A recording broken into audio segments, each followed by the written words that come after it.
Life in Jerusalem was frenetic on the day of preparation, the day on which Jesus was crucified. It's like Christmas Eve in Australia, where everybody's rushing in preparation for the events of the evening and the public holiday. For Passover marked the beginning of a 7-day public holiday for the Jews, called the Feast of Unleavened Bread. John gives us a few details of some of the things that involved him on that day.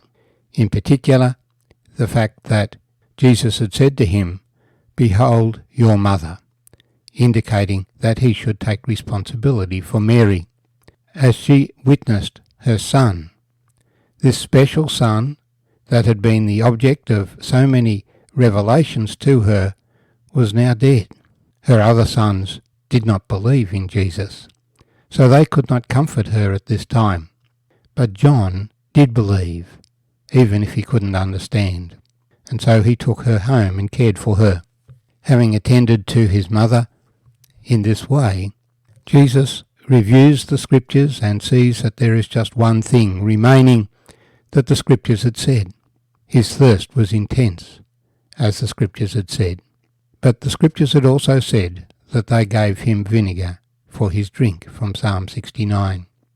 And so he calls out, "I thirst." Now there was a vessel of sour wine, that is vinegar, sitting there, and they filled a sponge with sour wine, put it on hyssop, and put it to his mouth. So when Jesus had received the sour wine, he said, "It is finished," and bowed his head and gave up his spirit. As we've noted, it was the preparation day. And John continues, "Therefore, because it was the preparation day, that the body should not remain on the cross on the Sabbath, for that Sabbath was a high day, the Jews asked Pilate that their legs might be broken, and that they might be taken away. Now the soldiers came and broke the legs of the first and of the other who was crucified with him. But when they came to Jesus and saw that he was already dead, they did not break his legs. But one of the soldiers pierced his side with a spear, and immediately blood and water came out. And he who has seen has testified, and his testimony is true. And he knows that he is telling the truth, so that you may believe. For these things were done that the Scripture might be fulfilled. Not one of his bones shall be broken. And another Scripture says, they shall look on him whom they pierced.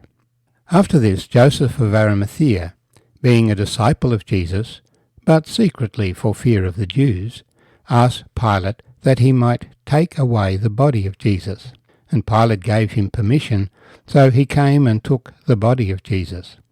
And Nicodemus, who at first came to Jesus by night, also came, bringing a mixture of myrrh and aloes, about 100 pounds. And when they took the body of Jesus and bound it in strips of linen with the spices, as the custom of the Jews is to bury. Now, in the place where he was crucified, there was a garden, and in the garden a new tomb, in which no one had yet been laid. So there they laid Jesus, because of the Jews' preparation day, for the tomb was nearby. My name's Arthur, and I thank you for joining me as we've read together from John 19, verses 31 to 42. Because the Jews would celebrate the Passover that evening, and that following day was a special day of rest, a Sabbath, not the regular Sabbath, but a special Sabbath, they wanted to have the bodies off the cross, and so they asked Pilate to have the legs of those crucified broken, that they might die more quickly. The first comment that I'd like to make is that despite the church tradition that Jesus was crucified on Friday, in fact Passover could be any day of the week, being the 14th day of a lunar month. The chronology given in the Gospels, particularly Mark's Gospel, indicates that Jesus was actually crucified on a Thursday, that he was in the tomb on Friday and Saturday, and rose sometime during Saturday night, before sunrise on Sunday. So he was actually in the grave for 3 days and 3 nights. So John has clarified here that the Sabbath that began that evening was not the regular Sabbath, but a special Sabbath, a high day. And so they wanted the crucifixion scene cleared and the bodies buried before sunset. So the order was given to break the legs of those crucified to hasten their death. But when they came to do this to Jesus, he was dead already. So they didn't go to the effort of breaking his legs, but they pushed a spear up under his ribs, and immediately blood and water flowed out. John testifies to these things. Here's another statement where he kind of hides his identity, but in fact he is the one who tells us. He who has seen has testified, and his testimony is true, and he knows that he is telling the truth, so that you may believe. But John sees in this also a fulfillment of 2 other scriptures. For when the Passover lamb was taken, they were told not to break its bones. So that was a prophecy, and Jesus' bones were not broken. And then there's the prophecy in Zechariah, they shall look on him whom they pierced. Jesus' skin had been pierced by the thorns, by the scourge, by the nails in his hands and in his feet. So that's 6 piercings. But now they thrust the spear up under his rib cage, and out flows blood and water, indicating his lungs had filled up with fluid. There's no way that Jesus swooned and recovered in the tomb, for his heart and lungs were ruptured. John now introduces us to Joseph of Arimathea, believer, a disciple of Jesus, but not publicly. He was a very rich man and a member of the council, albeit evidently not summoned when Caiaphas convened it illegally early that morning. And he sought permission from Pilate to take the body of Jesus and bury it, along with Nicodemus, who had visited Jesus first by night. Nicodemus also being a believer, although he didn't understand everything, and being a senior theologian, the teacher in Israel. As best they can, they bring a mixture of myrrh and aloes, 100 pounds, over 40 kilos of spices with the body, and bind the body, according to their customs, with strips of cloth and spices.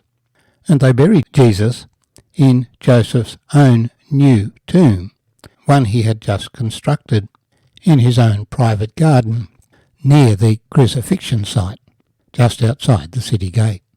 And there's many fascinating things about this.